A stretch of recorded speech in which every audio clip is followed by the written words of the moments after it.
My girlfriend was hiding a secret sister. Here's how I found out. I thought I knew everything about my girlfriend, Anna. We'd been dating for a year, shared families, holidays, the works. But one night, while scrolling through her tagged photos, I saw a girl who looked exactly like her. Same eyes, same smile. But Anna had never once mentioned her. When I asked, she got defensive. "Oh, that's just a cousin." My gut told me otherwise. A week later, I bumped into that same girl at a coffee shop. She froze when I said Anna's name. Then she said quietly, "I'm her sister." Sister. Turns out Anna wasn't just lying about having a sister. She was hiding her because the sister knew about Anna's double life. Anna wasn't single when we met. She was dating both of us at the same time. I confronted Anna and she broke down. She'd been caught.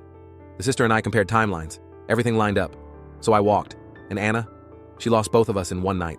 He said he got a new job, but I caught him lying. My boyfriend Chris came home one day bragging about his new job. Big promotion, higher pay, he said. He even dressed up every morning carrying a briefcase. I was proud of him. But weeks went by and I never saw a paycheck. Bills started piling up. When I asked about money, he brushed me off. It's coming soon. One afternoon, I decided to surprise him with lunch at his office. Except, there was no office. The building was empty. The receptionist said no one named Chris had ever worked there. Turns out he wasn't going to a job. He was meeting up with another girl. The job was just an excuse to disappear every day. I confronted him with proof. He dropped the act immediately. I dumped him, and the other girl dumped him too once she found out. He went from big promotion to unemployed and alone in a single day. She forgot my birthday, but I found out why. Birthdays are supposed to be special. Not about the gifts or the cake, but about the person you love showing you they care. So when my girlfriend Rachel told me she had to work late on my birthday, I tried to play it cool. "It's fine, don't worry about it," I said. But honestly, I was crushed. All I got that night was a quick text. "Sorry, babe, I'll make it up to you."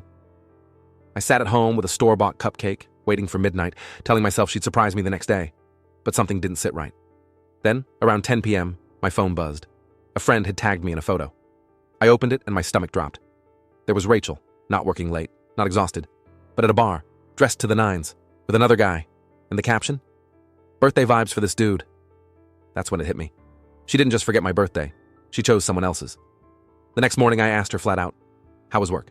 She smiled and said, "Exhausting." So I pulled up the photo. Her face went pale. She started stammering. "It's not what it looks like." But lies don't come with confetti and champagne. I didn't yell. I didn't argue. I just stood up and said, "Thanks for making my birthday unforgettable." And then I left. She spent the next week blowing up my phone with messages. It was just a mistake. I was drunk. I didn't mean it. But the truth is, birthdays reveal people. And mine revealed that Rachel cared more about attention from a stranger than the guy who actually loved her. So now, every year when my birthday comes around, I don't feel bitter. I feel free. Because walking away from her was the best gift I could have ever given myself. I found a ring in his drawer. But it wasn't for me. Every girl dreams of the day she finds the ring. The little box hidden in a drawer. The surprise proposal she knows is coming. So when I was tidying up my boyfriend Daniel's dresser and found a velvet box tucked under some shirts, my heart nearly stopped. A diamond ring. I thought, this is it. He's going to propose. For days I walked around glowing. Every time we went to dinner, every time he reached into his pocket, I held my breath. But the proposal never came. Then one night, I overheard him on the phone. His voice was low, but the words cut deep. "Don't worry, she has no idea. The ring is for you, not me." I froze. The ring I had been dreaming about was meant for another girl. He wasn't planning a future with me. He was planning one behind my back. The next day, I confronted him. I asked point blank, "Who's the ring for, Daniel?" He turned white. He tried to spin a story, some nonsense about a friend asking him to hold it. But lies don't come with phone calls and secret promises. I packed my things that night, and as I walked out the door, I left the box on his counter. That ring became a symbol of everything I'd avoided, a lifetime of lies, betrayal, and settling for someone who never saw me as the one. Daniel didn't just lose me that day. He lost the chance to ever give that ring to someone who actually believed him. She never let me touch her phone. Now I know why. Relationships are built on trust. At least, that's what I thought. But with Megan, her phone was always off limits. At first, I brushed it off. Privacy, right? But over time, it got weird. If I even glanced at her screen, she'd yank it away. She had the phone glued to her hand, even in the shower. One night, while she was asleep, her phone buzzed, and for the first time, she hadn't set it face down. The preview lit up the screen. "Last night was amazing. Can't wait to see you again." My heart dropped. I opened the phone. Dozens of messages. Late-night meetups. Pictures I'll never unsee. It wasn't just harmless texts. She was living a whole other relationship. The next morning, I confronted her. She cried, begged, and said it was just a mistake. A mistake? Number. Forgetting to buy milk is a mistake. Cheating is a choice. I told her straight, if you have to hide your phone, you have to hide your relationship. And I'm done being hidden. I left, and I never looked back. Now when people ask why I don't snoop on my partner's phone, it's simple. If you ever feel the need to check, the relationship is already broken. And if someone refuses to let you near their phone, that's your answer. I found texts from another woman. The night before our wedding, the night before my wedding, I couldn't sleep. I reached for my fiancé's phone on the nightstand, thinking I'd play a game to relax. Instead, I found the truth that shattered everything. There it was. A thread of messages to another woman, flirty texts, plans to meet, things no man about to marry the love of his life should be saying. I scrolled further. The messages went back months. He was promising her the same future he promised me. My stomach twisted. My hand shook. Tomorrow was supposed to be the happiest day of my life. Instead, it was the day I realized I was about to marry a liar. I woke him up and showed him the phone. His face drained of color. He begged me not to ruin everything. But he ruined everything. I called off the wedding, right there. Dress, venue, guests, all gone. But I'd rather face embarrassment than spend a lifetime with someone who betrayed me. The fallout? He had to tell everyone why the wedding was canceled. His reputation crumbled. And the other woman? She ghosted him too. I walked away free. Better alone than chained to lies. I got a hotel bill, but I never stayed there.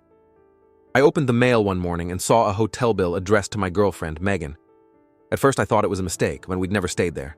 But the dates on the bill lined up perfectly with the nights she told me she was working late. Curious, I called the hotel. The front desk confirmed her name. 1 room, 2 guests. My heart sank. That night I confronted her. She tried to laugh it off, saying it was for work meetings. But hotels don't send room service receipts for 2 glasses of wine and dessert to the office. I showed her the bill. She froze. Then came the excuses, the tears, the begging.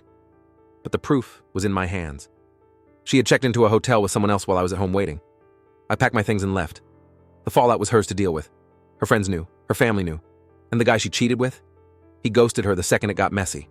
Me? I was free of the lies, and all thanks to one piece of mail. He sent me vacation photos, but I saw the truth. I opened the mail one morning and saw a hotel bill addressed to my girlfriend, Megan. At first I thought it was a mistake. We'd never stayed there. But the dates on the bill lined up perfectly with the nights she told me she was working late. Curious, I called the hotel. The front desk confirmed her name. 1 room, 2 guests. My heart sank.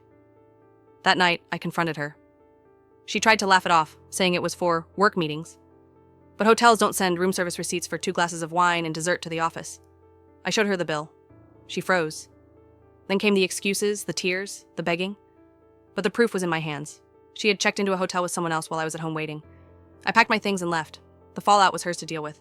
Her friends knew, her family knew, and the guy she cheated with? He ghosted her the second it got messy. Me? I was free of the lies, and all thanks to one piece of mail. She cheated before my birthday, so I gave her a surprise. A week before my birthday, I found out my girlfriend was cheating. Secret messages, late-night meetups, the whole thing. At first, I thought about ending it immediately, but then I had a better idea. I waited. On my birthday, she planned a big dinner with our friends. She acted like nothing was wrong, all smiles, sitting beside me like she hadn't been sneaking around. When it was time for the cake, I stood up and said, "Before we celebrate, I have a surprise too." I pulled out my phone and read her texts out loud, word for word, in front of everyone. The room went silent. She turned pale. Friends stared at her in disgust. Then I said, "Happy birthday to me. You're single now. The fallout?" She left humiliated, and none of my friends respected her again. Me? I finally felt like I got my real gift, freedom. His CAR GPS told me the truth. My boyfriend always claimed he was working late. I wanted to believe him, but something felt off. One night, he left his car keys at my place. Out of curiosity, I checked the GPS history. Instead of the office, it showed trips to a random address across town. I drove there. And there he was, his car out front, lights on inside. Through the window, I saw him with another woman. My chest tightened. The GPS didn't lie. When I confronted him, he denied it, saying it must have been an error. But GPS doesn't hug someone in their living room. I told him the truth was parked in his driveway. Then I left. The fallout? He lost me, and he lost the lie he thought he could keep hidden. And me? I gained the peace of knowing I trusted my instincts.